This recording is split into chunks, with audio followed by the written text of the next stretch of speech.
what? I think that, but maybe I'll just keep you my can't sit on the fence. You're in the commentary box now. Yeah, I'm on the other side now. Well, you know what? I think that we'll see what happens after the 200. Well, it's not on the banned list, so that's the first thing, and it'll be interesting to see what happens. Full list, final of the 4x100 for women. Belgium in 1, Belarus in 2, United States the favourites in 3. We've got Russia in 4, France in 6, the crowd favourite, with Eunice Barber winning the long jump. Could be a very big quarter of an hour for France. Jamaica in 7, Germany in lane 8.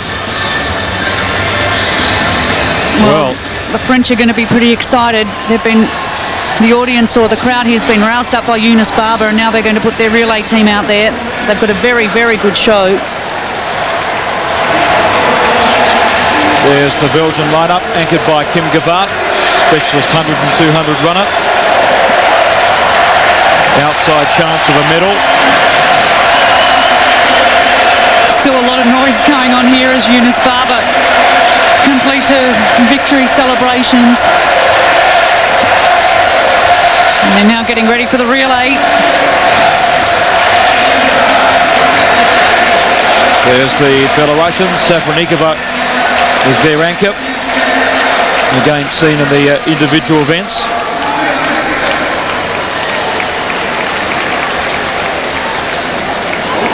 No Kelly White, but Tori Edwards will be the final runner for the United States. So Williams to Gaines to Miller to Edwards. And there is the US. Tori Edwards second in the 100 and 200 final. Lukewarm reaction too for the Americans. Hissing and booing from the French. There is Russia. Marina Kislova is their best known athlete. Third runner for all the Russians. No Zana block for the Ukraine. Well, it'll be interesting to see, actually, David, given that Kelly White's dropped out, how their last change goes, because you wouldn't imagine it's been something that's been practiced a lot. And under pressure, they may be in trouble. They do have the big advantage, the Americans, of course, of all running college relays, and they're normally pretty well drilled, just from their experience. There's the French, Girard, Hertis, Felix and Christine Aron, who ran such a brilliant final leg in the semi-finals. You can see it's an absolute capacity crowd tonight. And Brigitte Foster will anchor the Jamaicans home. Vonette Dixon will lead them out. So at this level, any mistake will be punished severely. Amazing atmosphere in the stadium.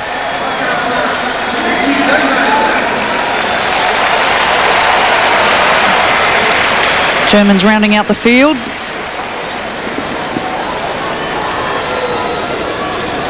The French have got a team full of experience. Girard, Hertis, Aron and Felix, not in the same combination, but they've won World Championship medals before. Girard, Hertis, Benth and Aron in Seville,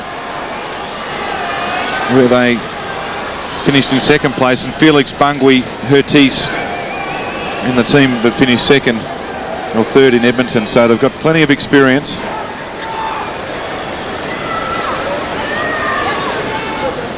Jamaican second runner preparing. Paris 2003. That's a temporary tattoo, I would suggest. They're away in the final.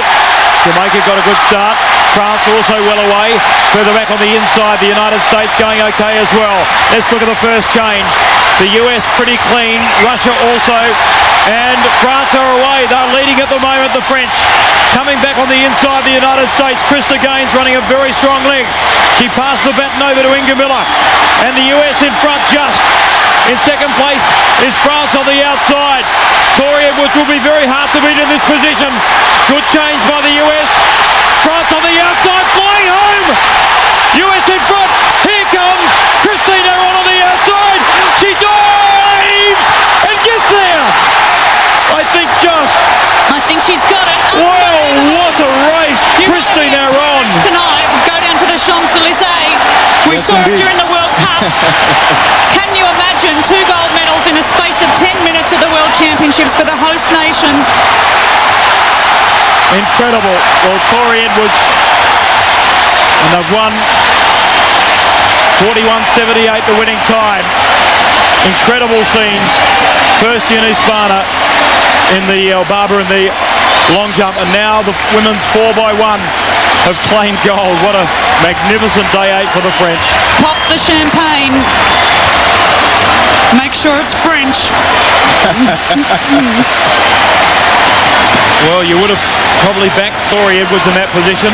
What a run from Christina Ron. She was disappointing in the 100. She finished 6th. She had high hopes there, but they were so composed. Patricia Garrard, their hurdler, who's coming to the end of her career. This is probably it for her, and she's been rewarded. She said she's not going to compete after this, and it's a wonderful time for her. She's had a fantastic career.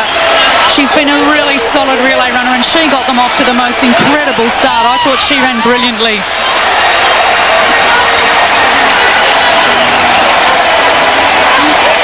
Well, you couldn't ask for a better quarter of an hour, could you? If you're French. I'll tell you, tomorrow is the final day, and we're going to hear the Marseillaise twice in the stadium for the ceremonies, and what a way to finish off. And look at the Americans. They're not very happy, are they? I tell you, if they had to get beaten, you'd want the French to do it, though. Russians confirmed in 3rd place, 42.66. The time is pretty swift, 41.78. Well, a lot of experience there. They may not be around by the time of the next championships. Well, Patricia Girard won't be. So that's sweet goal for the French. 4th fastest all time, 4th fastest country all time behind Germany, United States, the German Democratic Republic, of course, GDR, the world record holders, United States, Russia, and now France. World leading time for the French, and they claim gold in spectacular fashion, edging out the United States. Fantastic final leg by Christine Aron. Have a look who gets the baton first. They get them pretty much simultaneously. Victoria Edwards came off a metre or two up in lane number 3, and Aron just runs her down. Edwards, of course, the silver medalist in the 100. Fantastic. Well, Aron has run 1070s. So here we go with Girard. Let's have a look at their changeovers. That was a perfect change. Baton did hit her tooth on the leg. She was lucky she didn't knock it out of her hand. And the next one, they are well drilled.